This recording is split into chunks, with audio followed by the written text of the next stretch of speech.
네, 정치권 소식을 핵심 키워드로 짚어보는 시간입니다. 장해찬 청년재단 이사장 그리고 김상일 정치평론가 두 분 나오셨습니다. 어서 오세요. 안녕하세요. 안녕하세요.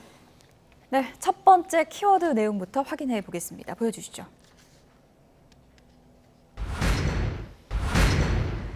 외롭고 고독하게 제 길 가겠다. 이준석 전 대표가 이런 각오를 밝혔습니다.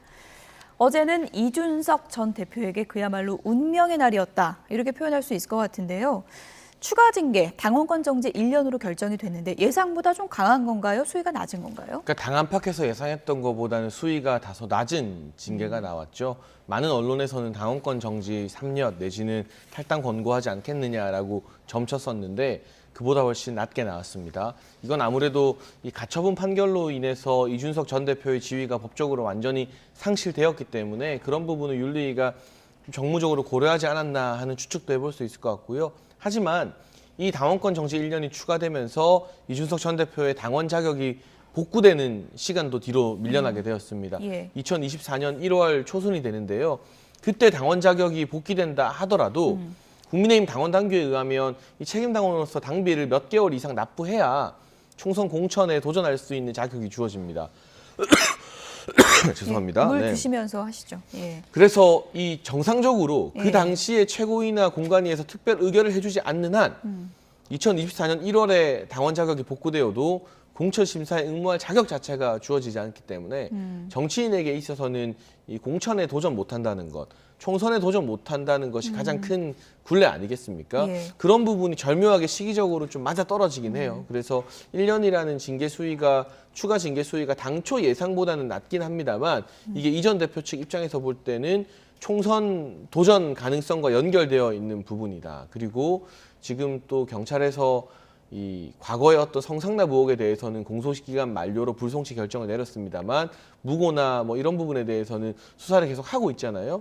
이러한 수사 상황에 따라 또 추가적인 징계의 가능성도 열려 있기 때문에 어쨌거나 가처분 판결에 이어서 추가 징계까지 나오면서 이 전 대표의 정치적 입지가 상당히 위태로워졌다고 평가할 수 있겠습니다. 네.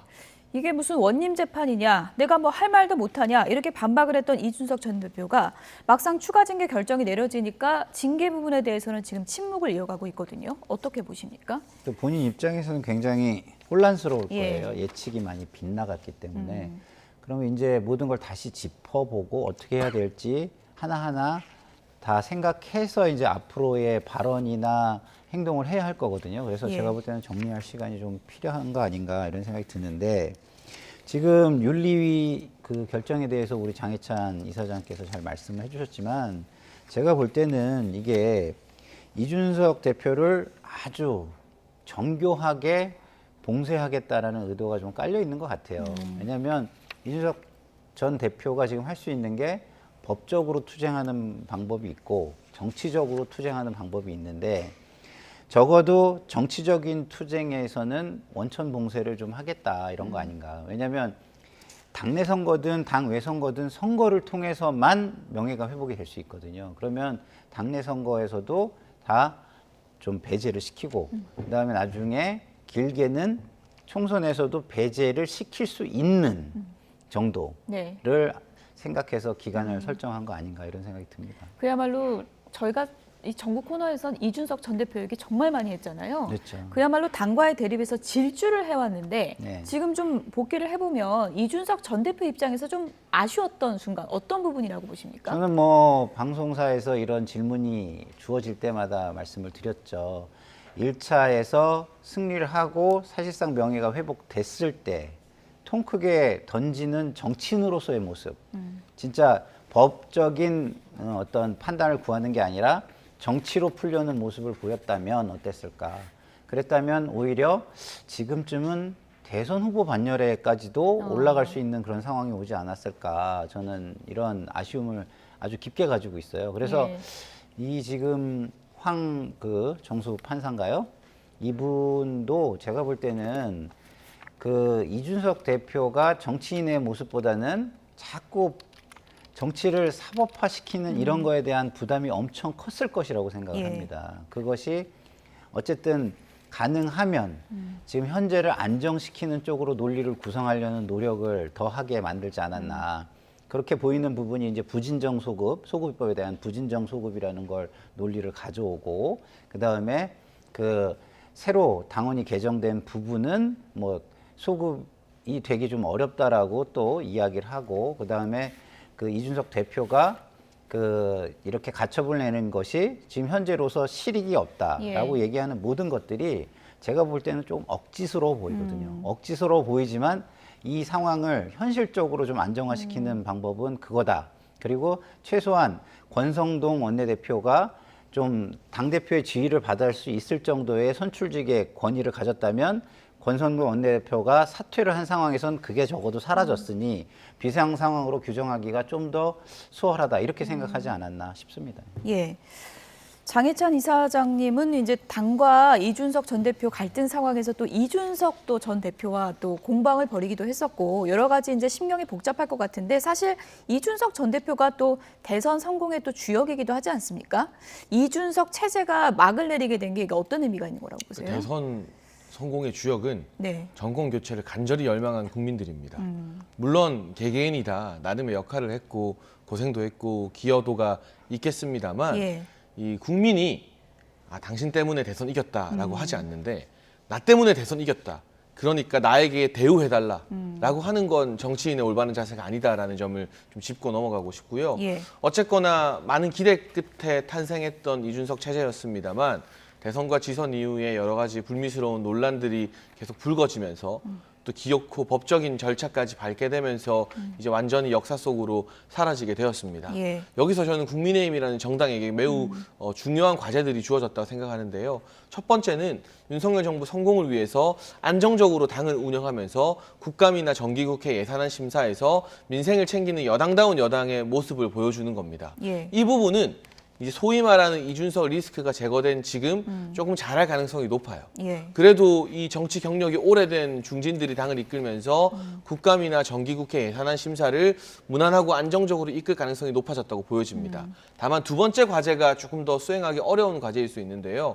정치인 이준석은 여러 가지 이 당을 대상으로 한 설화라던가 논란 때문에 지금 일단 이 당에서 정치를 당분간 계속하기는 어려워졌습니다. 그런데 이 젊은 세대나 청년 세대가 지난 대선 과정에서 국민의힘과 윤석열 대통령에게 열광했던 것들이 있거든요. 예. 그걸 개인 이준석 때문이다라고 바라볼 것이 아니라 여러 가지 맞춤형 공약이나 그때그때 현안에 좀 민감하게 대응하는 빠른 모습들, 그리고 상대적으로 과거에는 좀 자유주의적이었던 민주당이 586 운동권들에 의해서 오히려 권위주의적인 정당이 됐을 때 국민의힘이 좀 더 유연하고 좀 더 수평적인 모습을 보여줬던 모습들, 이런 부분들 때문에 지난 4.7 재보궐부터 시작해서 계속해서 국민의힘이나 보수정당이 젊은 층의 관심을 받아왔었잖아요. 예. 그러한 어떤 내용적인 부분, 아젠다적인 부분을 어떻게 발전 계승해서 국민의힘이 또 젊은 층의 지지를 회복할 것인가, 이 과제까지도 지금 국민의힘을 이끌게 된 정진석 비대위뿐만이 아니라 국민의힘에 몸담고 있는 정치인이라면 누구든지 다 해야 된다고 생각을 해서요. 이 두 가지 과제를 잘 수행해야 한다라는 막중한 의무가 국민의힘이라는 집권 여당에 주어진 것 같습니다. 이준석 전 대표가 이렇게 되면은 결국은 신당 창당할 거다 이런 전망도 있는데 가능성은 어느 정도라고 보세요? 근데 신당 창당이라는 게요. 예. 이게 온라인에서 팬덤 좀 있다고, 뭐 내가 가는데 댓글 달아주는 사람들이 좀 있다고 되는 건 아니거든요. 이게 물리적으로도, 그리고 뭐 인원적으로도, 또 정치적으로도 굉장한 고난의 행군을 감내해야만 할 수 있는 게 신당 창당입니다. 그래서 저는 현실 가능성이 높지는 않다 이렇게 보고 있고요. 지금 이 국민의힘 내부에서 이준석 전 대표 편에서 싸우는 일군의 무리들이 예. 있기는 하죠. 뭐 일부 의원들도 한 2-3명 정도 있고요. 이준석 전 대표가 신당 창당해서 나가면 그 허은하 의원, 김웅 의원 이런 분들이 따라 나갈까요? 안 나갑니까? 이준석 전 대표 네. 도와서 열심히 방송하는 그 젊은 청년 스피커들이 따라 나갈까요? 저는 그건 또 다른 이야기라는 생각이 들거든요. 예. 그래서 저는 그 부분이 현실성이 그렇게 높지는 않다고 그럼 이 전 봅니다. 대표는 계속 당에 그 소속돼 있을 거라고 보세요? 아니면 나갈 거라고 보세요? 그냥? 그것까지는 제가 관측하기 예. 쉽지 않고요. 지금 국민의힘 정당인으로서 저의 관심사는 국민의힘이 얼마나 쇄신하고 변화하고 동시에 안정을 추구해서 윤석열 정부를 잘 보자 하느냐에 맞춰져 있는 거지, 전직 당대표가 어떤 선택을 하느냐까지 예. 뭐 관심을 기울일 그런 여유는 없는 것 같습니다. 어쨌든 이렇게 되면서 우여곡절 때 정진석 비대위는 힘을 받게 됐잖아요. 네. 지금 말씀해 주신 것처럼 중요한 가지가 윤석열 정부 뒷받침하는 걸 텐데 네. 또 이제 지지율 추이를 좀 보면 그렇죠. 갤럽 조사가 나왔던데 상승세를 또 기록했다고 하더라고요. 이건 어떻게 읽어야 될까요? 글쎄요, 그게 뭐 상승세인지 예. 한 번의 결과니까 아니면 그냥 일시적 상승인지는 제가 잘 모르겠어요. 5%포인트 올라서 네. 29%를 29%가 기록했습니다. 예. 됐죠. 그렇지만 이게 30% 이하라는 점에서 윤석열 대통령이 대선에서 그 가졌던 지지율에 한참 못 미치는 지지라는 것을 상기해야 될 것 같습니다. 예. 대선에서 지지했던 사람들조차 떠나 있는 상황이라는 거죠. 이것을 회복하려면 그리고 그 이상 지지를 더 확보하려면 제가 볼 때는 과제가 굉장히 많습니다. 젊은 정치인, 30대 젊은 정치인 하나 끌어안지 못하는 포용력. 예. 이걸로 과연 야당을 끌어안을 수 있을 것인가. 내가 불편하면 쳐낸다.